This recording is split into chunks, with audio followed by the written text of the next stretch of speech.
Okay, today we're going to be talking about assessing speaking, and this is one of the chapters from Douglas Brown's book, Language Assessment Principles and Classroom Practices, that we've been seeing in the last several classes.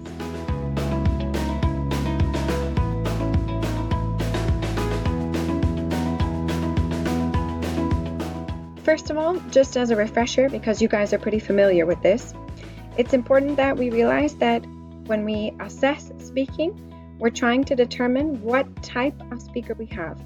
Basic users are levels A1 and A2. Independent users are level B1 and B2, and proficient users are C1 and C2. Remember that here at the university, our goal is C1, and the Ministry of Education declares B2 as the level that they want students to finish with when they graduate from high school. Clearly, we're far from that, as a lot of our students are still A0 even, and A1, but the goal of the schools is B2. Some different types of classroom speaking performance that the author talks about include imitative, like a parrot. So this means we're traditionally only interested in pronunciation. Drills, for example, listen and repeat. These are pretty common things that we see already in our classrooms here. I'm going to give you some examples here in a minute. Intensive, which are directed response, reading aloud, dialogue completion, pictured cue tasks. And I'll be showing you examples of those as well, so I'm not going to go into detail yet. Responsive, which are short replies to teacher or student-initiated questions or comments. This is when listening becomes really important also, because we're listening to respond, and this would be the response part or the speaking part. Interactive. These are for more advanced speakers, which are longer and more complex dialogues, so that there is more than one exchange, like the transactional. Or interpersonal, so we're also maintaining relationships, so not just a dialogue, but even interacting within a party setting where several people might talk to you at one time. And extensive, which are planned or impromptu monologues, like your oral presentations, right? The traditional speeches. A couple different important things to think about before looking at the specific speaking tasks. First, it is impossible to completely isolate oral production. Oral, or this means hearing, if you hadn't seen that word before, comprehension, and sometimes reading are usually necessary. There has to be input, right? What are we going to speak about if we haven't heard something or read something? Also, you want to make sure your elicitation prompt matches the aims and criterion, that's missing a T there, designed for the task. So make sure that it's pretty common to see these rubrics that are divided grammar, vocabulary, pronunciation, right? But if our task is checking fluency and communication, then those criterion are completely unnecessary. So make sure that the subskills you're checking are aligned with the objective of your task. And rubrics are a must. You cannot assess speaking without having a rubric. Otherwise, it would be entirely subjective. And then remember that we would have problems with the reliability of our assessment strategy.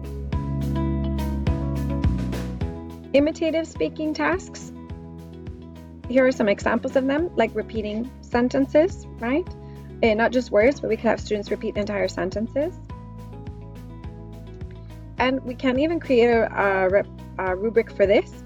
Here's a holistic rubric. We've been talking about rubrics, where 2 is acceptable pronunciation, 1 is comprehensible, but there's some problems with it, and 0 is they don't say anything, or their pronunciation is incorrect.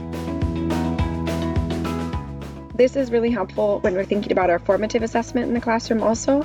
And maybe I'm not going to grade them with this, but I can keep track of how well my students are doing on their imitative tasks. You can look at this a little bit more on your own if you want to pause. A phone pass test is an example of a test that uses imitative types of activities. You can actually call and be assessed on the phone and be graded on the phone with these imitative tasks. But I'm not going to get into more detail on that, because really you don't see this very much anymore. Intensive. This is where we have tons of different ideas. Here we could talk about things such as learning a rhyme. That would be something intensive. Asking the whole class, what did you do on holiday? And one student answering you. That would be intensive. Completing a dialogue, acting out a dialogue, reading out loud, checking for pronunciation, picture cue elicitation of a grammatical item, where they have to describe what's in the picture. Direct response tasks like, tell me that you like rock music, and the student says, I like rock music. This is called intensive because it's very much focused on language, and they're very directed and very prepared tasks.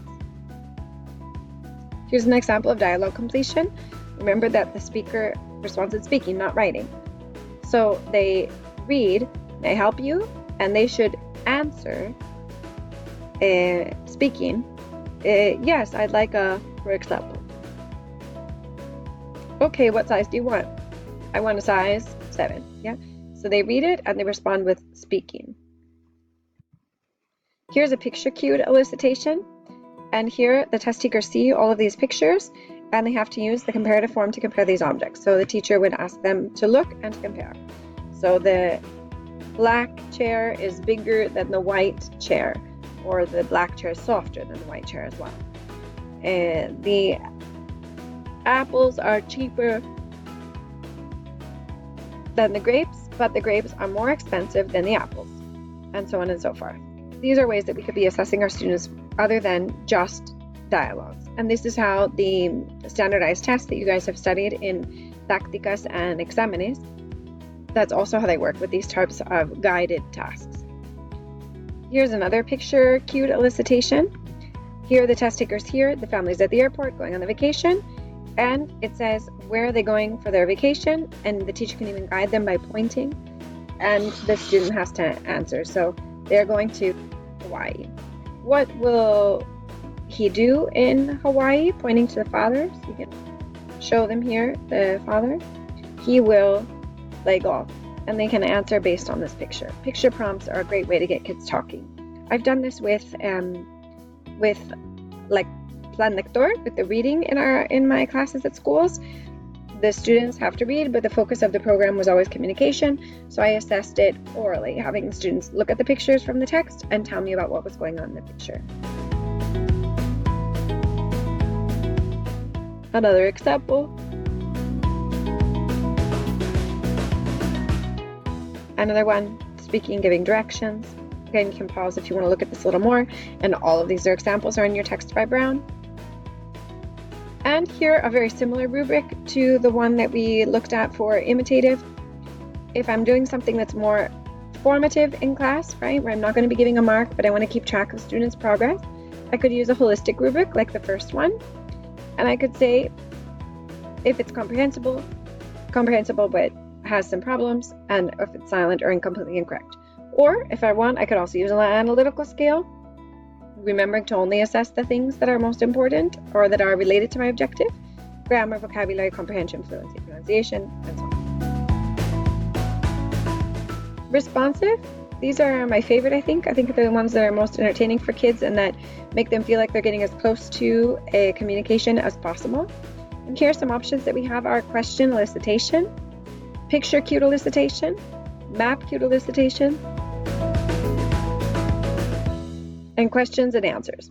Remember that in order for it to be responsive, there has to be a question, so oral is going to be necessary here. Here's an example of question elicited responses. So the test takers here, this could be in an interview or it could be a recording. What do you think about the weather today? Students say, I think the weather is pretty crummy. I'm thinking about the weather right now. It's raining and it's windy. What do you like about the English language? It's fun, it's easy, I can watch movies, I can listen to music. They respond. Here's another example of eliciting instructions or directions. Describe how to make a typical dish from your country. This is all unprepared. Yeah, if they're writing it out, then it can be good practice. But it gets away from our real goal of speaking. What's a good recipe for making? How do you access? And the students have to respond. Paraphrasing, we've generally looked at it in terms of reading comprehension and also writing, but it could also be a speaking task where the students hear or read something and then they respond orally, putting it in their own words. Here's an example of a test of spoken English, which also is considered responsive, or it's known as TSE, where the students have to do these 11 things. Describe something physical, narrate from presented material, summarize information of the speaker's own choice, give directions based on visual materials, and so on and so forth.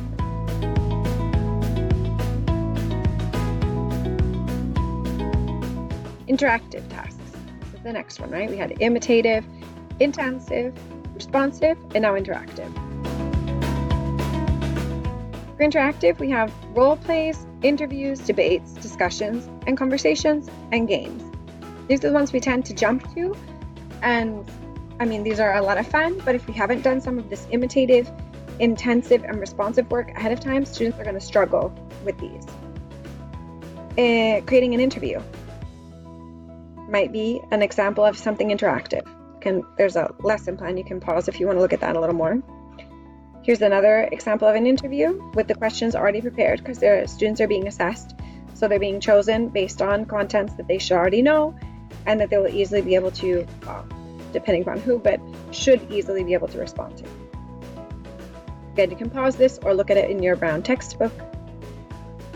Here's an example of a holistic rubric for interactive speaking. This is still holistic, even though it's only 5, and even though there's several different descriptors here. And what you can see is that a student that responds well, for the 5 points, it says speaking proficiency is functionally equivalent to that of a high, articulate, well-educated native speaker and reflects the cultural standards of the country where the language is spoken. This is a bit more detailed than some of the other holistic rubrics we've seen, which makes it a little bit more reliable. Here's an oral proficiency interview rubric describing superior interactive skills, advanced, intermediate, and novice. This one's a much more detailed rubric. You could circle the different categories they land in and then determine what level they are. Extensive. Some extensive speaking activities are things like retelling an entire text, describing a picture, but in detail, not just like some of the other transferring situations we looked at, describing your favorite film, oral presentations, anything where a student would talk for an extensive or a longer amount of time, describing or retelling, or usually describing and retelling, explaining. Here's an example of a checklist used to assess an oral presentation, so it doesn't have to always be a rubric. Here it says that each criteria is assessed with a 3, 2, 1, or 0, according to how well they do it, and here clearly the emphasis is on the delivery.